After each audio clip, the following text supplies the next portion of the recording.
guys, Kaylee here, and welcome back to the Honeystead. So I've had a few people show interest in some of my foraging videos, which you guys, if you don't know what I'm talking about, I'll make sure to add them above with a few of our links. That's something that I am truly starting to really enjoy, and taking you guys along with me has been pretty fun as well. So what I wanted to talk about today is my field guide. What do I use? There are a few resources out there, depending on where you're located, for you guys to be able to do your own research and find out what is around, what is growing. Not only is it good for you to have the knowledge for medicinal aspects, but it's also a really good idea for you if you're a beekeeper. This is how you know what is blooming, so you can help track and identify some of the pollen sources that your bees are out foraging. So this book that I use is the Peterson Field Guide. Now this is the 3rd edition. I will make sure to put the link down below if you guys would like to purchase it yourself. I can even add it to our Amazon storefront if you would like to support our YouTube channel and shop our Amazon storefront.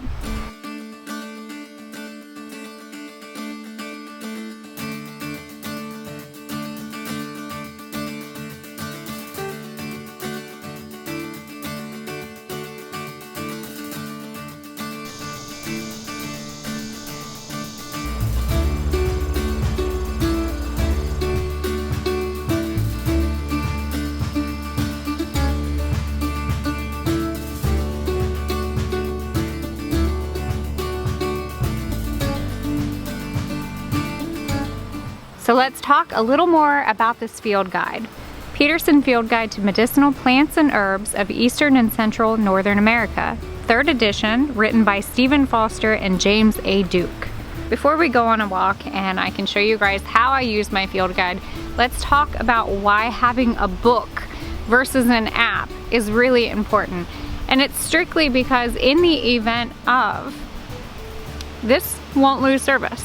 This won't lose power. There are some awesome apps out there, and I am not discrediting any of them, but I've used them in the past in some areas where I'm out hiking in the middle of nowhere. I don't exactly have the cell phone service for me to be able to identify what is that plant and what can I do with it. So having a book that's handy is really great, especially if you want to go out on a hike. I do like the fact that it is pretty compact, and compared to my cell phone, you can see it's not horribly, well, it's a big phone. So, but having a book handy is very valuable for you, especially when you're going out and you're going on a hike and you want to find out what is this plant and what can you do with it. There were times in my childhood that I played among American ginseng, not realizing that that is what it was. Now, as an adult, I have the ability and I have the want to do my research and figure out what's there. Many of you guys know, and I've shared in the past, that I'm now in school again to become an herbalist.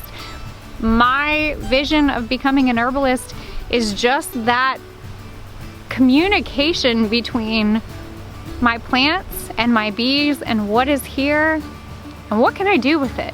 Not only are these plants really good for our honeybees, but they're also good for us. So for me, going on this adventure and taking you guys along with me is just part of it. Honeybees and herbs and plants all work together.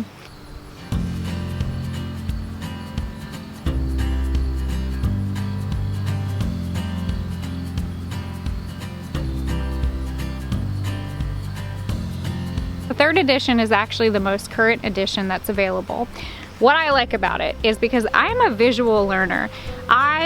If I don't know what it is, I will take a picture of it if I don't have my book on me, and I will then take it and research, or I'll take a sample of it. But again, part of me going out and foraging and figuring out what's growing, I don't want to harvest everything, so visually taking a picture and then researching it is kind of how I do things. So what I like about this book is the fact that it is very visual. It is based off of legit real-life pictures of plants and not drawings. It also allows you to research the plant by flower or petal or stem, and it has it categorized in the book. So if you walk up and you find a white flower, you can actually go into that book and search all the white flowers and then help narrow down what exact plant you're looking for. I already know what is kind of blooming out there for my honeybees based on what I'm seeing out here. So let's see if we can actually go find a plant, identify it with the Peterson field guide, and I can show you guys how I do it. Come on, let's go.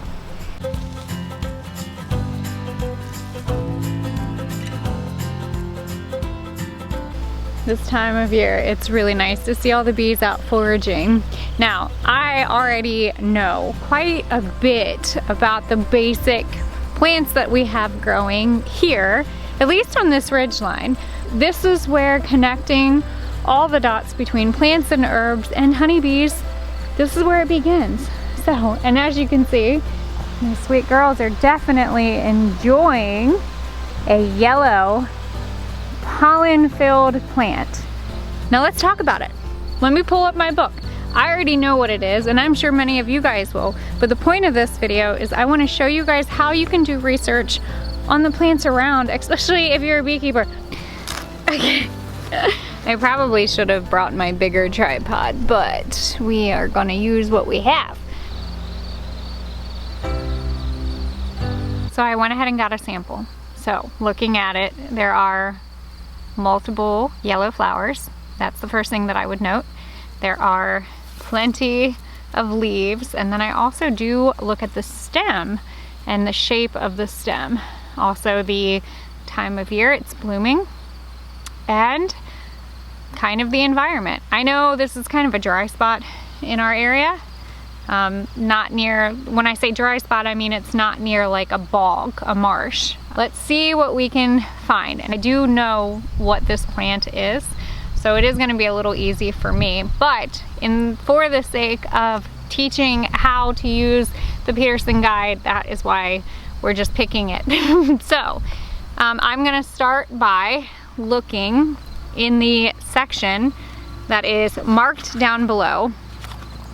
We are looking for a yellow flower.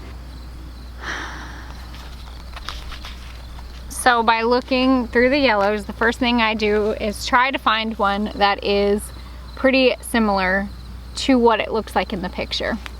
This is actually pretty cool because honestly, I have just known this plant as goldenrod. However, it's actually Canada goldenrod.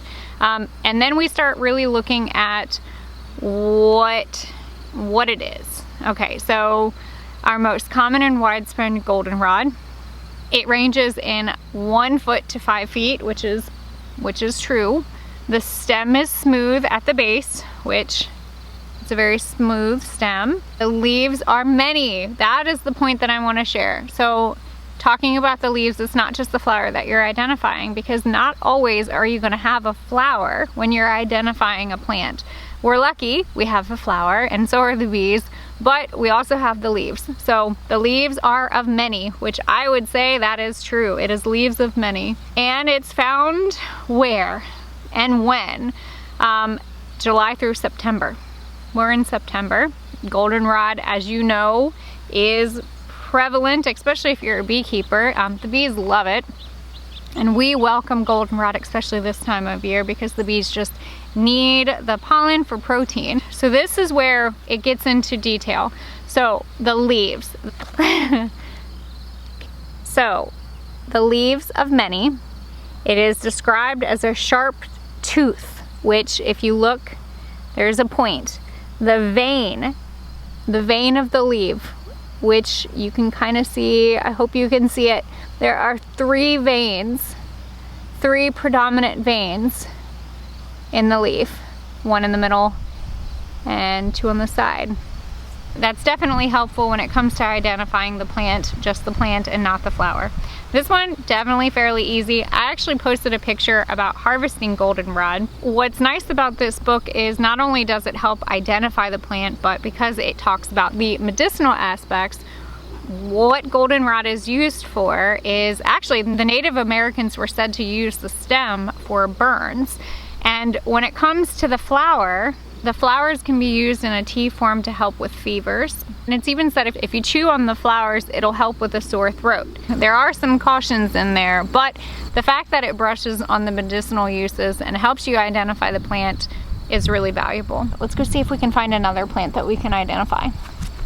Maybe a little harder one. This little beauty has dainty white flowers, and the leaf is almost serrated. Let's see if we can identify. I'm also looking at the stem, and it's about 2 feet tall. So now I'm gonna look up the white flower.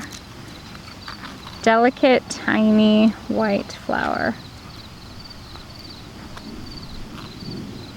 So it's not yarrow. I will probably, if we have yarrow still, I can show that to you. That also has some really good medicinal aspects, but I would say, I think we found it. Boneset through wart. We're gonna just show you guys. And I don't even think that I'm gonna try to pronounce the scientific name because I'm gonna end up butchering it. So we'll put that in each of the plants that we help identify. So let's talk about this one.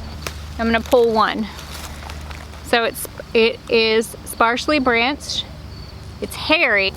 I do see very fine hairs on it.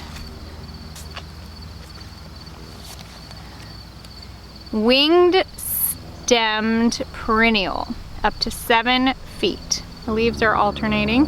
Regular coarse teethed leaf, which you can kind of see that the leaves have teeth in them. The stem appears to pass through the leaf, the joint of the leaves, which you can kind of see right here. Now, a lot of this is just learning terminology. So then what I would do is, okay, I'm gonna pull a couple of my samples and I might bring them back, and then I might learn the terminology of how to properly identify based on what we're seeing. The flower is white to pale purple in flat clusters. It is more predominant between July and October. Native Americans group throughout its range. Leaf and top as well as root universally used as a sweet inducing treatment for colds and flu. The leaves were used to treat bone break fever. That's kind of interesting. I bet that's how it got its name. Its name is Boneset. Boneset thorowort. Thorowort. I'm gonna mispronounce it.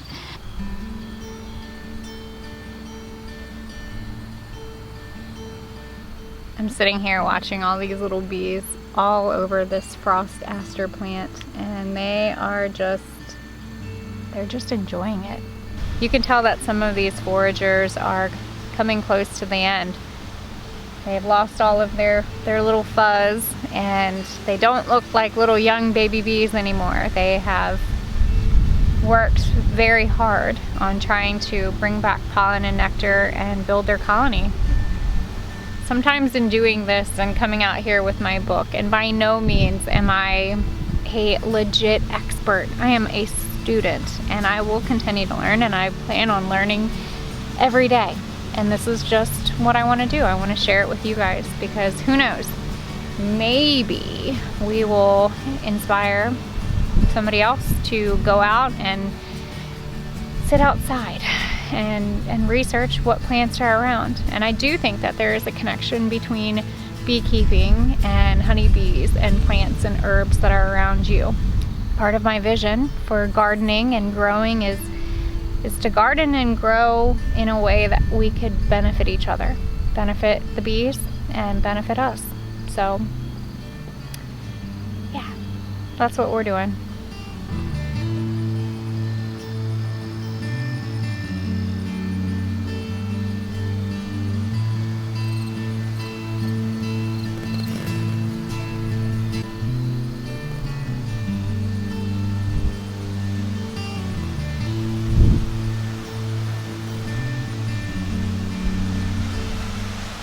Thank you all for coming on a walk with me and enjoying just a little bit of what we're doing here on the Honeystead. And as always, don't be afraid to get your hands dirty and learn something old.